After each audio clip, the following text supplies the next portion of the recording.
Hello बच्चों, आज हम अध्याय जल मंडल के दूसरे भाग पे चर्चा करेंगे। तो बच्चों, इस वीडियो में हम चर्चा करेंगे महासागरीय जल की गतियों पे। बच्चों, इसके अंतर्गत हम तरंगे, सुनामी और ज्वार भाटा पे चर्चा करेंगे। तो चलिए अब हम आगे बढ़ते हैं और शुरुआत करते हैं महासागरीय जल की गतियों से। बच्चों, जैसा कि हम पिछली वीडियो में ये चर्चा कर चुके हैं कि महासागरीय जल की जो गतियां हैं वो 3 प्रकार की होती हैं। तरंगे अर्थात वेव्स, ज्वार भाटा अर्थात टाइड्स और महासागरीय धाराएं अर्थात ओशन करंट्स। तो बच्चों, इस वीडियो में हम शुरुआत करेंगे तरंगे से अर्थात वेव से। बच्चों, महासागरीय सतह पे जल जो है लगातार उठता और गिरता रहता है और इसी उठने और गिरने की प्रक्रिया को हम तरंग कहते हैं। तो अब प्रश्न उठता है कि आखिर ये जो तरंग है वो कैसे बनती है। तो बच्चों, महासागरीय जल की सतह पे जब पवन का घर्षण होता है तो इस घर्षण के द्वारा जो है तरंगे उत्पन्न होती हैं। बच्चों, इन तरंगों की जो गति है वो दोलनात्मक अर्थात ओसिलेटरी होती है। ओसिलेटरी का मतलब होता है रिपीटेटिव अर्थात जो बार बार एक ही क्रिया दोहराई जाए। तो बच्चों, तरंगों की गति कैसी होती है? दोलनात्मक। तो चलिए अब हम आगे बढ़ते हैं। आगे बढ़ते हुए हम अपनी चर्चा महासागरीय जल की गतियों को जारी रखते हैं। हम चर्चा कर रहे हैं तरंगे अर्थात वेव्स पे।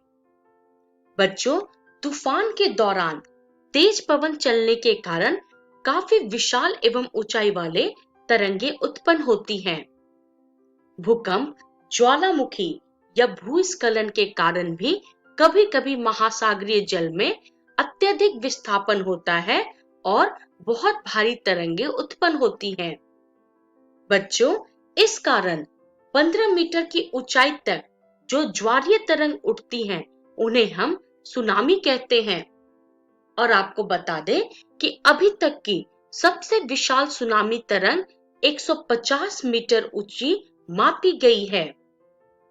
तो चलिए अब हम आगे बढ़ते हुए अपनी चर्चा महासागरीय जल की गतियों को जारी रखते हुए अब हम सुनामी पे चर्चा करेंगे।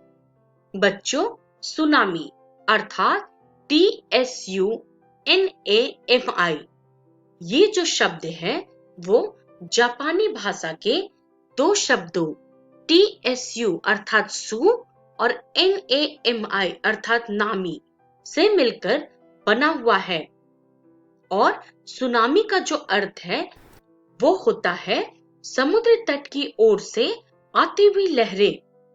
बच्चों, दिसंबर 2004 में हिंद महासागर में अब तक की सबसे विनाशकारी सुनामी आई थी, जो बहुत ही शक्तिशाली भूकंप तीव्रता जो कि है 8.9 से पैदा हुई थी।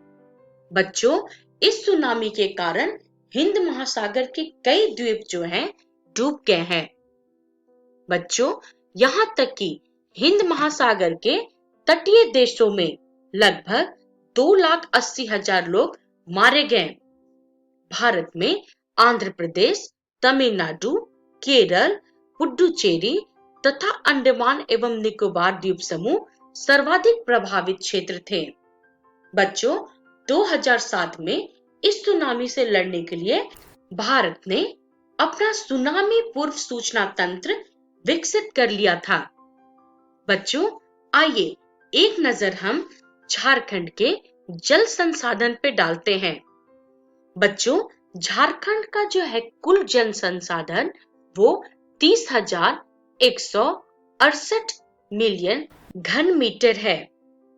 इसमें सतही जल जो है वो है 25,876 76.98 मिलियन घन मीटर तथा भूमिगत जल जो है वो है 4292 मिलियन घन मीटर। बच्चों, झारखंड की प्रमुख नदियां और उनमें उपलब्ध जन संसाधन को दी गई तालिका से आप स्पष्ट रूप से समझ सकते हैं। जैसे कि इधर नदी घाटी सच एज दामोदर नदी घाटी, बराकर नदी घाटी, स्वर्णरेखा नदी घाटी, कोयल नदी घाटी आदि दिए हुए हैं और दूसरी तरफ यहाँ पे या इन नदियों में कितना जल संसाधन है वो भी दिया हुआ है।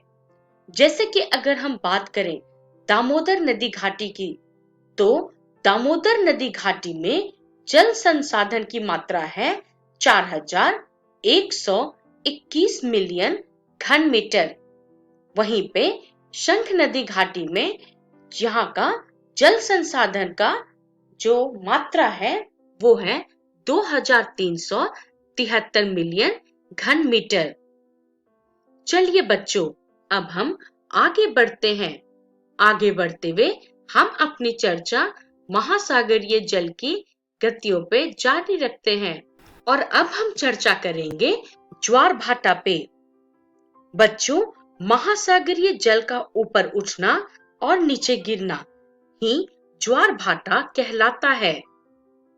बच्चों, जब सागरीय जल ऊपर उठ के तट की ओर आगे बढ़ता है तो उसे ज्वार अर्थात हाई टाइड कहते हैं और वहीं पे अगर सागरीय जल के नीचे गिरने और तट से दूर जाने को भाटा अर्थात लो टाइड कहते हैं।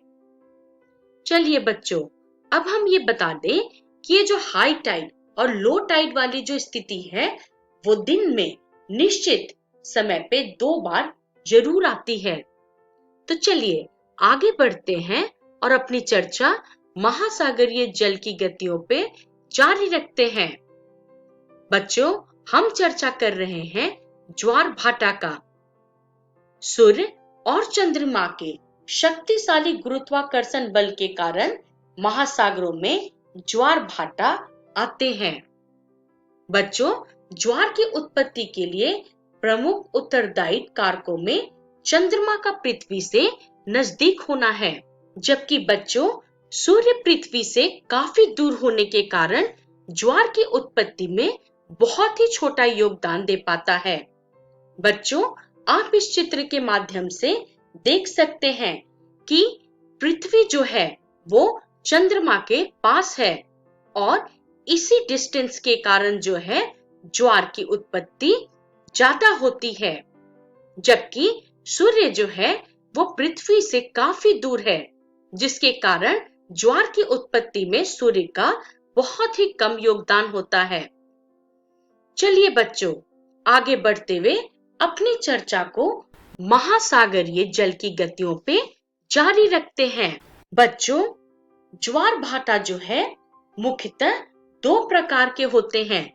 पहला बृहद ज्वार और दूसरा लघु ज्वार। तो चलिए शुरुआत करते हैं हम बृहद ज्वार से। बच्चों, पूर्णिमा और अमावस्या के दिन सूर्य, चंद्रमा एवं पृथ्वी ये तीनों जो हैं एक सिध में होते हैं, तो दोनों ओर से आकर्षण शक्ति एक साथ मिलकर काम करती है। बच्चों, इस समय सबसे ऊंचे ज्वार उत्पन्न होते हैं। जैसा कि आप इस चित्र में देख सकते हैं, ये हमारी पृथ्वी है। तो बच्चों, पूर्णिमा और अमावस्या के दिन सूर्य, चंद्रमा और पृथ्वी ये तीनों जो है एक सिध में होते हैं, जिसके कारण दोनों की आकर्षण शक्ति जो है एक साथ मिलकर काम करती है। तो चलिए बच्चों, अब हम आगे बढ़ते हैं। आगे बढ़ते हुए हम अपनी चर्चा महासागरीय जल की गतियों पे जारी रखते हैं। बच्चों, अब बात करते हैं हम दूसरे प्रकार की ज्वार जो है लघु ज्वार पे। तो बच्चों, प्रत्येक महीने की कृष्ण पक्ष एवं शुक्ल पक्ष की अष्टमी को सूर्य, चंद्रमा और पृथ्वी ये तीनों मिलके जो है एक समकोण बनाते हैं। इस प्रकार सूर्य और चंद्रमा के आकर्षण बल एक दूसरे के विपरीत कार्य करते हैं। तो बच्चों, जैसा कि आप इस चित्र में देख रहे हो, इस चित्र में आपको यहाँ पे पृथ्वी दिख रही है और पृथ्वी के ठीक सीधे में आप यहाँ पे सूर्य को देख सकते हो और चंद्रमा जो है आपको पृथ्वी के ठीक ऊपर सीधे में दिखती है। तो बच्चों, इस आकृति को ध्यान से देखिए।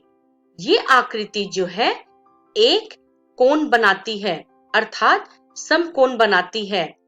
तो बच्चों, ये है लघु ज्वार। चलिए अब हम आगे बढ़ते हैं। आगे बढ़ते हुए अपनी चर्चा महासागरीय जल की गतियों पे जारी रखते हैं और अब हम चर्चा करेंगे ज्वार भाटा के महत्व पे। तो बच्चों, सबसे पहला महत्व है इसका नमक उत्पादन में, अर्थात सॉल्ट प्रोडक्शन में। बच्चों, कई स्थानों पे उच्च ज्वार के समय सागर का जो जल है समुद्री तट के किनारे निम्न भूमि में जमा हो जाता है और जिसका उपयोग नमक बनाने के लिए किया जाता है। इसका दूसरा महत्व है ज्वार ऊर्जा, अर्थात टाइडल एनर्जी।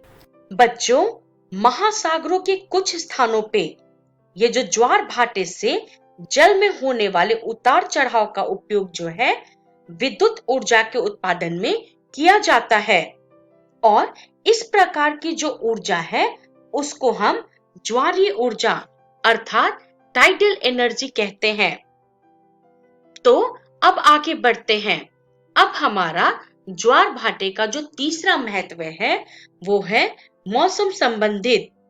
बच्चों, ज्वार भाटा के नियमितता के कारण समुद्री जलवायु समुद्री जल जीवन के रहने के योग्य बनती है और इस प्रकार पृथ्वी के जो तापमान है उसका संतुलन भी करती है।